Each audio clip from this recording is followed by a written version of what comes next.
Capítulo 1. A extrema pecaminosidade humana. A primeira coisa que Paulo diz é: pois todos pecaram. A palavra pecado significa literalmente errar o alvo. No caso do ser humano, nós não apenas erramos o centro do alvo, mas falhamos em acertar qualquer parte dele. Nós erramos o alvo por completo, quer seja em obedecer à lei de Deus, em permanecer na vontade de Deus ou em glorificar o nome de Deus. Ora, uma vez que somos nascidos de novo, ao ouvirmos todos pecaram, nós deveríamos cair de nossas cadeiras em adoração a Deus, agradecendo por tão grande salvação, pois Ele nos livrou de algo terrível. Porém, aqueles que tratam o Evangelho como algo comum ou que criaram para si outro evangelho, deveriam prostrar suas faces em temor, sabendo que se Deus não se mover em favor deles, eles estarão em pecado diante daquele que é triplamente santo, e essa é a situação mais terrível que se pode imaginar. Quando você ouve uma coisa repetidas vezes, geralmente ela se torna tão comum que perde seu poder. Eu me recordo da primeira vez em que cruzei a Cordilheira dos Andes junto com um grupo de missionários. Eu não consegui entender porque o missionário veterano estava dormindo no meio de toda aquela beleza majestosa. Então, anos mais tarde, quando levei um grupo de jovens para atravessar a mesma montanha, eu me encontrei roncando. Com efeito, quanto mais você ouve algo e quanto mais você vê ou lê algo, esse algo perde um pouco de sua majestade. Todos pecaram. Por que não trememos diante disso? É porque não sabemos como essa é uma realidade terrível. Nós não temos consciência do quanto temos pecado, do mesmo modo como um peixe não sabe o quanto está molhado. Nós nascemos do pecado, nós fomos concebidos do pecado, nós nascemos num mundo caído em pecado e a única coisa que nós conhecemos é o pecado. As escrituras dizem que a nossa sociedade bebe iniquidade como se fosse água. Além disso, nós também vivemos num mundo repleto de ignorância. Nós não temos conhecimento de Deus, não sabemos quem Deus é e o tratamos como se ele fosse um tipo de Papai Noel ou como um vovô bobinho. Nós não entendemos que ele é o Senhor dos senhores e o Rei dos reis.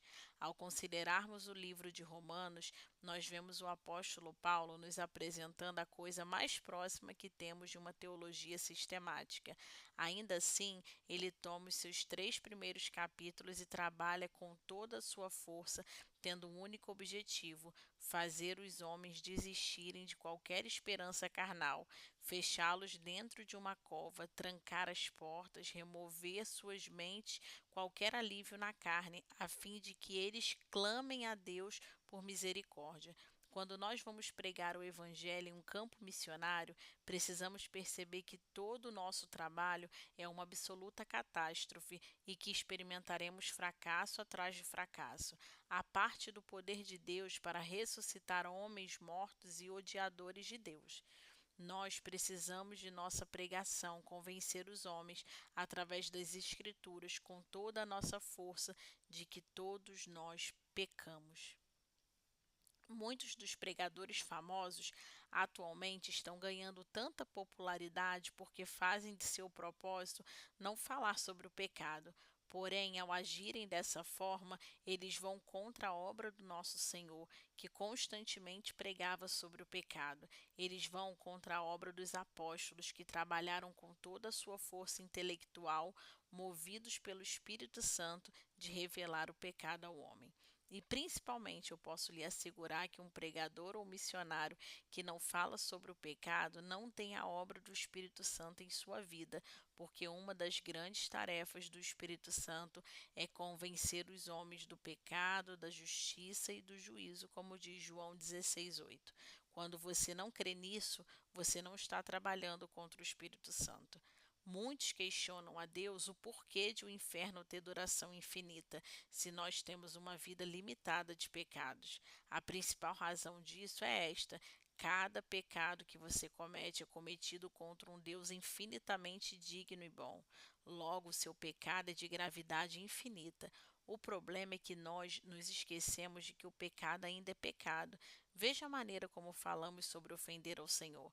Nós falamos de pecados contra o homem, contra nós mesmos, e de pecado até mesmo contra a natureza dos animais e as árvores. Entretanto, ninguém se dá conta de que todo pecado, no final das contas, é cometido contra Deus. Davi pecou contra seu povo a não representá-lo bem como rei. Davi pecou contra Betseba ao adulterar com ela, e Davi pecou contra Urias ao mandar matá-lo. Porém, no final, disse a Deus: Pequei contra ti somente pequei. Salmo 51, 4. Por que o pecado é algo tão terrível? É porque ele é cometido contra Deus. Como podemos não tremer diante disso? É porque não compreendemos o que significa. E por não compreendermos o que significa, é porque não sabemos quão glorioso e bendito Deus é. É uma coisa terrível quando percebemos contra quem nós pecamos. Como os puritanos costumavam dizer, nós não pecamos contra um pequeno líder ou uma simplicidade, mas contra o Rei da Glória, aquele que está assentado no mais alto e sublime trono. Imagine isso por um momento. Deus está no dia da criação, dizendo aos planetas que se coloquem em determinada órbita no espaço, e todos eles se curvaram e dizem amém e lhe obedecem. Ele diz às estrelas que ocupem seus lugares no céu e sigam à risca o seu decreto, e elas todas se curvam e lhe obedecem. Ele diz às montanhas que se erguem e aos vales que se afundem, a eles se curvem e o adoram. Ele diz ao bravo mar: Você virá até esse ponto e daqui não passará, e o mar o adora. Porém, quando Deus lhe diz: Venha, você diz não. Você percebe o quão perverso é o nosso pecado? Ora, se fossem apenas atos, nossa condição já seria terrível o suficiente. Todavia, o pecado vai mais fundo no coração do homem. O ser humano não simplesmente comete pecados, ele é nascido no pecado. Nós somos podres e corrompidos desde o início. Viu o Senhor que a maldade do homem se havia multiplicado na terra e que era continuamente mal todo o desígnio do seu coração. Gênesis 6:5. Era continuamente mal. Eu simplesmente li esse texto ao pregar em uma universidade. Um jovem repórter veio a mim dizendo: Eu não concordo com a sua interpretação. Eu lhe respondi: Jovem, eu não interpretei o texto, eu apenas o li. Ainda assim, ele disse: Bem, eu não concordo. E eu respondi: Jovem, deixe-me lhe dizer algo. Se eu pudesse expor agora mesmo o seu coração em cada pensamento que você já teve, desde o seu primeiro levantar até esse exato momento, não os seus feitos, mas somente os pensamentos, e pudesse colocá-los num vídeo e os exibir aqui nesse auditório, você fugiria desse campo e nunca mais mostraria sua face aqui de novo, porque você tem pensado coisas tão doentias e tão pervertidas que não poderia compartilhá-las sequer com seu amigo mais próximo. Na verdade, se seu amigo mais próximo conhecesse alguns dos pensamentos que você teve a respeito dele, ele não seria mais seu amigo. E o motivo pelo qual eu tenho certeza disso não é porque sou um profeta, mas porque isso é o que a Escritura diz e porque eu também sou um homem como você. Eu posso dizer a mesma coisa sobre cada ser humano do planeta. Todos nós gastaríamos toda a nossa energia para esconder o que se passou pela nossa mente apenas na última hora. Não me diga que a palavra não está certa quando ela fala sobre todos os homens terem pecados, porque todos os homens são de fato pecadores. E o Senhor aspirou o suave cheiro e disse consigo mesmo: Não tornarei a amaldiçoar a terra por causa do homem, porque é mau o desígnio íntimo do homem desde a sua mocidade.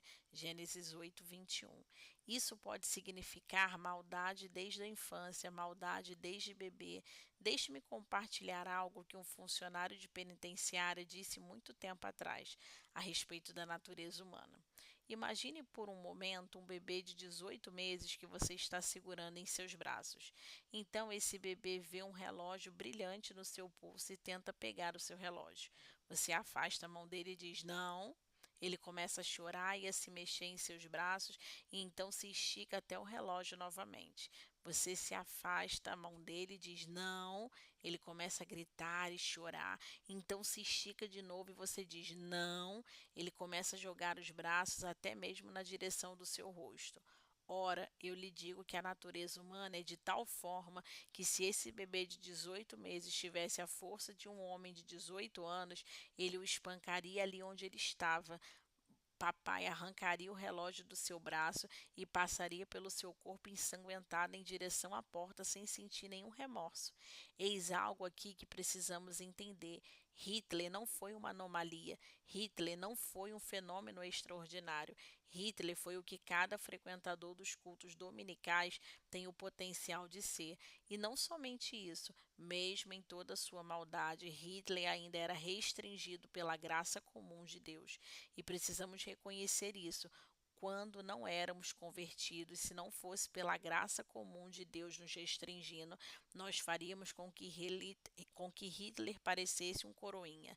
Nós não entendemos o que a palavra ensina sobre a extrema maldade dos homens. E se você disser eu não concordo, isso é porque você aprendeu o suficiente para estar no cristianismo, mas não para crer na Bíblia. O testemunho das Escrituras contra você e todos os homens é esse: nós nascemos com a maldade, nós somos maus. Acaso você precisa ensinar uma criança a mentir? Você precisa ensinar uma criança a ser egocêntrica? Você precisa ensinar uma criança a ser egoísta? Você precisa ensinar uma criança a ser bruta com outras crianças? Elas aprendem isso por si mesmas. Deixe-a livre, deixe de discipliná-las e veja o que terá em 10 anos, um verdadeiro monstro. E por quê? Porque o que a palavra diz é verdade. Eu nasci na iniquidade e em pecado me concebeu a minha mãe. E quantos de nós não tapamos os ouvidos e dizendo: eu não quero escutar isso, não quero escutar isso? Da mesma maneira que uma pessoa morrendo de câncer permanece em negação, recusando qualquer tratamento. A primeira coisa que devemos abraçar é que todos os homens nasceram em pecados, entregues ao pecado, e esse é o motivo de todos os homens nascerem odiando a Deus.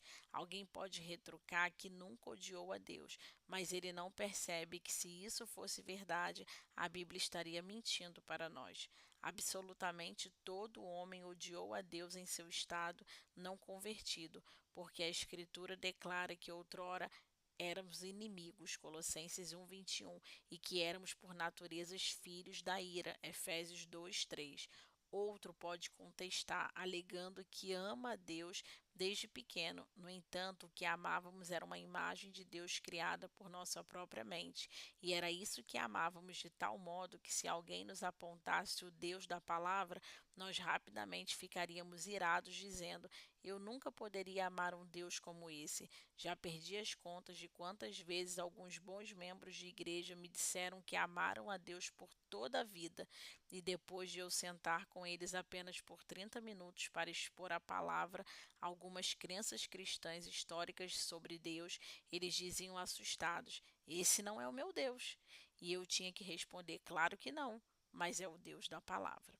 O profeta Isaías usa palavras aterradoras ao falar da condição do homem.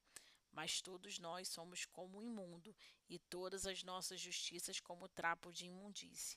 Todos nós murchamos como a folha, e as nossas iniquidades como um vento nos arrebatam. Isaías 64:6. Anos atrás eu ajudei a edificar uma igreja em São Pablo, perto das fronteiras da Amazônia colombiana, e era uma colônia de leprosos. Você já viu alguma vez um leproso? Já sentiu o cheiro de um leproso? Se um leproso do pior tipo tentasse ir à sua igreja, você sentiria seu cheiro antes mesmo dele sair do estacionamento. Ele seria uma massa de carne podre, fluido corporal, pus e sangue. Quando Isaías diz que todos nós somos como imundo, é possivelmente a isso que ele se refere. Vamos supor que existem irmãs muito finas em sua igreja e elas pensem que precisam fazer algo a respeito daquele leproso. Então elas vão à loja mais fina e compram algumas das mais finas sedas que encontram. Depois de enrolarem o leproso da cabeça aos pés, elas dizem: bravo, olha o que nós fizemos. Somente salvamos o dia, nós o fizemos apresentável, mas aquela seda somente repousa naquela carne por poucos segundos, e a corrupção daquele homem começa a sangrar através daquela seda fina, tornando-a tão corrupta quanto o próprio homem. Eis o porquê de nossas melhores obras serem como trapos imundos diante de Deus. O fato de sermos pecadores não significa apenas que pecamos constantemente, mas que não fazemos nada além de pecar. Tudo o que fazemos é pecaminoso diante de Deus. Nós corrompemos até as nossas boas obras, de modo que, segundo Salomão, até mesmo a lavoura dos ímpios é pecado. A lavoura dos ímpios é pecado. Provérbios 21:4. Porque tais obras não são feitas por fé e nem para a glória de Deus. Muito da psicologia moderna fala a respeito de se sentir bem com quem você é. Entretanto, não é isso que eu quero. Eu quero que você seja salvo de quem você é e do que você tem feito. Todos nós, antes da conversão, tínhamos um coração de pedra, um coração odiador de Deus, um coração maligno, nascido no pecado e dado ao pecado. Esse é o testemunho da palavra. Os homens antigos ouviram isso ser pregado constantemente, mas parece que as novas gerações não podem suportar a verdade.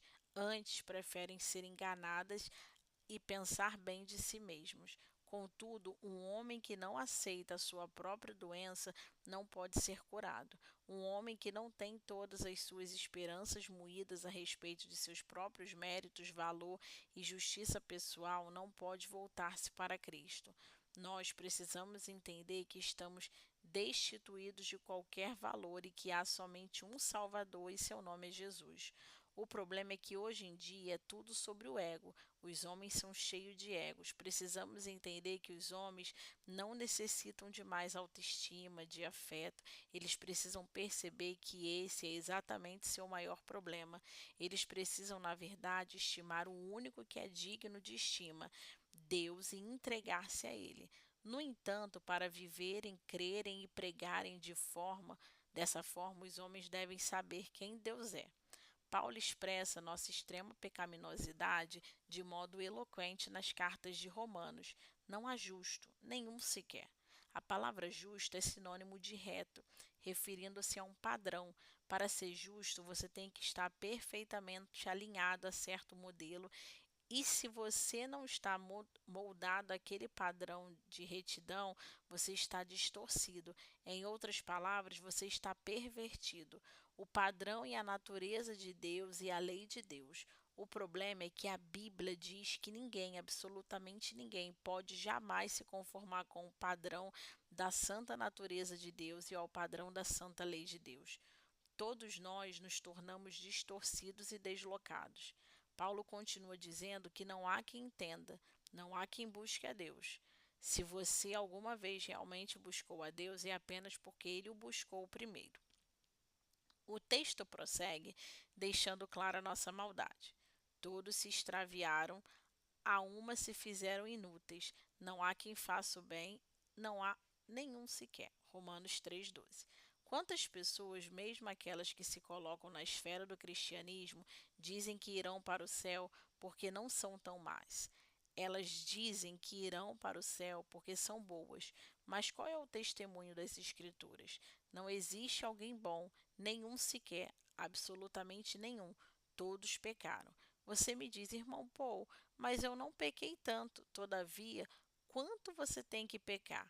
Adão precisou pecar somente uma vez e o universo inteiro foi lançado num caos moral e posto sob julgamento. Você já pecou mais vezes do que se pode contar em uma calculadora. Se Adão e Eva e até mesmo a criação não conseguiram escapar da condenação por um único pecado, como você irá escapar de todos os pecados que estão sobre a criação? Mas talvez você me diga: ah, mas eu estou muito bem se comparado com as outras pessoas. Todavia, você não será julgado por padrões humanos. Você será julgado por um Deus justo e santo. Algumas pessoas dizem: não me julgue, você não sabe o que está no meu coração. Essa é uma frase tola, porque elas ficariam envergonhadas se soubessem o que está no seu coração. Saiba que Deus de fato tem visto o seu coração e ele conhece toda a podridão que está lá. Se nós escondermos nossos corações de todo mundo, por que o usaríamos como desculpa diante de Deus?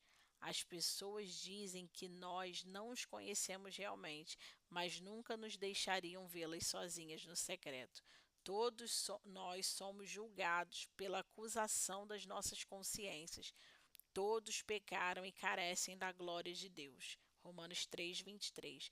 É muito comum tomarmos esse versículo e torná-lo tão humanista. O que significa carecem da glória de Deus? Alguns dirão que todos têm um maravilhoso plano para todos nós e ele investe tanto para nos ver cheio da glória, mas apesar desse grande plano, nenhum de nós o alcançou. Eu não acredito que esse seja o sentido primário desse texto. Quando Paulo diz que nós carecemos da glória de Deus, eu penso que essa frase deveria ser interpretada no contexto do primeiro capítulo de Romanos, no qual está escrito: porque tendo conhecido de Deus, não o glorificaram como Deus e nem lhe deram graças. Romanos 1:21. Vamos pensar nisso por um instante. Por quem você foi criado? Por Deus. Entretanto, não apenas você foi criado por Deus, mas todas as suas faculdades, a sua própria existência é sustentada por Ele. Você deve cada respirar e cada batida no seu coração a Deus. Aliás, a sua respiração é dada apenas para retornar em adoração, e o seu coração bate somente para servi-lo. Ainda assim, observe o testemunho deste texto contra nós. Nossa mente e nossa vida são repletas de busca por nossos propósitos, nossos sonhos, objetivos e desejos. Mesmo aqueles que alegam algum tipo de piedade precisam assumir que em suas vidas diárias são ateístas praticantes. Deus está longe dos seus pensamentos. Quando estão trabalhando, quando estão nas fábricas, quando estão no campo, quando estão em casa, Deus é o centro dos seus pensamentos. Tudo que eles estão pensando e tudo que estão fazendo para a glória de Deus. Então você me diz, irmão Paul, ninguém é desse jeito. É justamente aí que quero chegar. Todos pecaram e todos carecem da glória de Deus. Por que os homens são tão vazios, tão miseráveis e tão sem propósito? Não é incrível que os cristãos da América sejam os mais saudáveis e mais protegidos cristãos que já existiram na história e ainda assim 85% do que se vende nas livrarias cristãs diz respeito ao quão vazio nós somos? Você quer saber por que somos vazios? Primeiramente, a grande maioria daqueles que se chamam cristãos não é convertido de verdade. Em segundo lugar, até mesmo aqueles que são cristãos estão vazios porque não têm comido do melhor alimento. Jesus disse: uma comida tenho para comer, que vós não conheceis. A minha comida consiste em fazer a vontade daquele que me enviou e realizar a sua obra. João 4, do 32 ao 34. Nossa comida tem sido ganhar terras nesse planeta, sucesso, conforto, fama, lazer, juventude e beleza. Sempre nós, eu. E quanto mais temos de nós, mais vazios somos, porque fomos feitos para uma coisa melhor. Dizendo, somos feitos para outra pessoa. O resumo de tudo é que nós nos tornamos distorcidos e deslocados. Não apenas pecamos, não apenas estamos separados de um Deus santo e justo, mas todo o nosso propósito foi retirado de nós, pois todos pecaram e carecem da glória de Deus. Bem, agora temos um problema. A maior bênção que você jamais poderia ouvir é também o maior terror que jamais poderia cair sobre você. E o que é? Deus é justo. Você diz: isso é bom. Eu quero um Deus justo e eu não iria querer ser todo-poderoso, que é mau. Eu quero um Deus justo. Essas são boas notícias, irmão Paul. Na verdade, não são, porque você não é justo. Eis o problema. Ele é um Deus justo. E sendo um Deus justo e o juiz de toda a terra, ele agirá corretamente. E ao agir corretamente, a resposta dele em relação a você é completamente apavorante. E assim nós finalizamos o capítulo 1.